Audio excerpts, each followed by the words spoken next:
जय श्री कृष्णा, जय श्री राधे। अर्चना के कृष्ण गुणगान चैनल पर आपका स्वागत है। आज मैं आपको जया एकादशी की व्रत तिथि, पारण का समय और उसकी व्रत कथा सुना रही हूँ। जया एकादशी माघ मास के शुक्ल पक्ष की एकादशी को मनाई जाती है। यह व्रत 20 फरवरी को रखा जाएगा। इस दिन भगवान विष्णु की पूजा के साथ पूरी आस्था और श्रद्धा से इनका व्रत किया जाता है और शाम को पूजा करके लोग फलाहार करते हैं। जया एकादशी के दिन पारण का समय द्वादशी तिथि में होता है। जया एकादशी का व्रत 20 फरवरी को रखा जाएगा। पंचांग के अनुसार एकादशी तिथि का आरंभ 9 फरवरी को सुबह 8:50 पर हो जाएगा और 20 फरवरी को सुबह 9:52 तक यह तिथि रहेगी। इस प्रकार उदय तिथि की मान्यता के अनुसार यह व्रत 20 फरवरी को ही रखा जाएगा और व्रत का पारण 21 फरवरी को किया जाएगा। इसके पारण का समय 21 फरवरी बुधवार को सुबह 6:55 से 9:11 के बीच में होगा। अब मैं आपको जया एकादशी की व्रत कथा सुनाती हूँ। युधिष्ठिर ने भगवान श्री कृष्ण से पूछा कि भगवान, कृपा करके यह बतलाइए कि माघ मास के शुक्ल पक्ष में कौन सी एकादशी होती है और उसकी क्या विधि है तथा उसे किस देवता की पूजा की जाती है। भगवान श्री कृष्ण बोले, हे राजेंद्र, माघ मास में शुक्ल पक्ष में जो एकादशी होती है उसका नाम जया एकादशी है। वह सब पापों को हरने वाली है, पवित्र होने के साथ ही पापों का नाश करने वाली तथा मनुष्यों का उद्धार करने वाली और मोक्ष देने वाली है। इतना ही नहीं, वह ब्रह्म हत्या जैसे पापों का भी नाश करने वाली है। इसका व्रत करने से मनुष्य कभी प्रेत योनि में नहीं पड़ता है। इसलिए हे राजन, प्रयत्न पूर्वक जया नाम की एकादशी का व्रत करना चाहिए। एक समय की बात है कि स्वर्गलोक में देवराज इंद्र राज्य करते थे। देवगण पारिजात वृक्षों से युक्त नंदवंदन में अप्सराओं के साथ विहार कर रहे थे। 50 करोड़ गंधर्वों के नायक देवराज इंद्र ने स्वेच्छा अनुसार वन में विहार करते हुए बड़े हर्ष के साथ नृत्य का आयोजन किया। गंधर्व इसमें गान कर रहे थे, जिसमें पुष्पदत्त, चित्रसेन तथा उसका पुत्र ये 3 प्रधान थे। चित्रसेन की स्त्री का नाम मालिनी था। मालिनी से एक कन्या उत्पन्न हुई जो पुष्पवंती के नाम से विख्यात थी। पुष्पदत्त गंधर्व का एक पुत्र था जिसको लोग माल्यवान कहते थे। माल्यवान पुष्पवती के रूप और को देखकर अत्यंत मोहित था। ये दोनों भी इंद्र के संतोषार्थ नृत्य करने के लिए आए थे।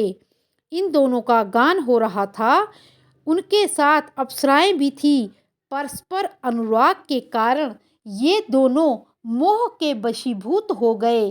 चित्त में भ्रांति आ गई, इसलिए वे शुद्ध गान न कर सके। कभी ताल भंग हो जाता तो कभी गीत बंद हो जाता। इंद्र ने इस प्रमाद पर विचार किया और इसे अपना अपमान समझकर कुपित हो गए। अतः इन दोनों को श्राप देते हुए बोले, ओ मूर्खो, तुम दोनों को धिक्कार है।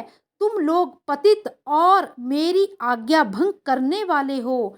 अतः पति पत्नी के रूप में रहते हुए तुम दोनों पिशाच हो जाओ। इंद्र के इस प्रकार श्राप देने के कारण ये दोनों बहुत दुखी हुए।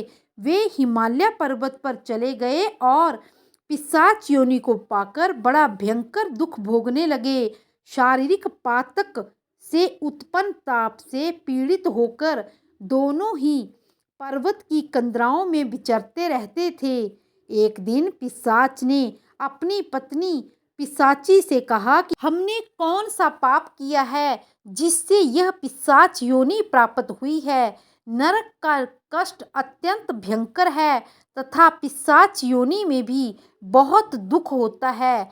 अतः पूर्ण प्रयत्न करके इस पाप से बचना चाहिए। इस प्रकार चिंता मग्न होकर वे दोनों दुख के कारण सूखते जा रहे थे। दैव योग से उन्हें माघ मास के शुक्ल पक्ष की एकादशी तिथि प्राप्त हो गई। जया नाम से विख्यात यह तिथि सब तिथियों से उत्तम है।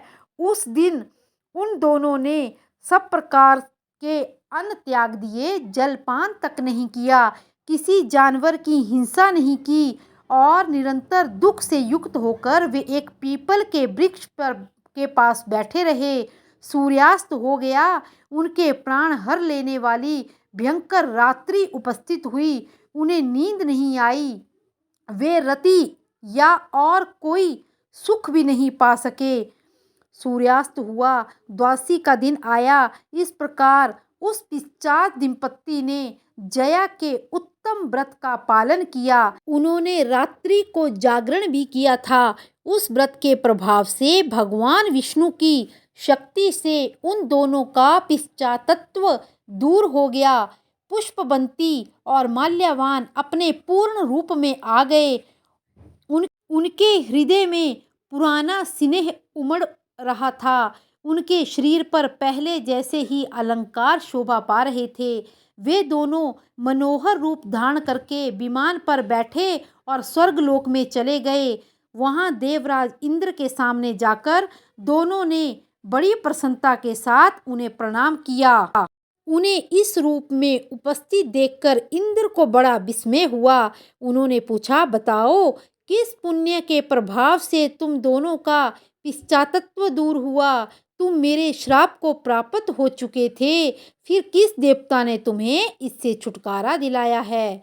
माल्यवान बोला, स्वामिन, भगवान वासुदेव की कृपा तथा जया नाम की एकादशी के व्रत से हमारा पिशाचत्व दूर हो गया।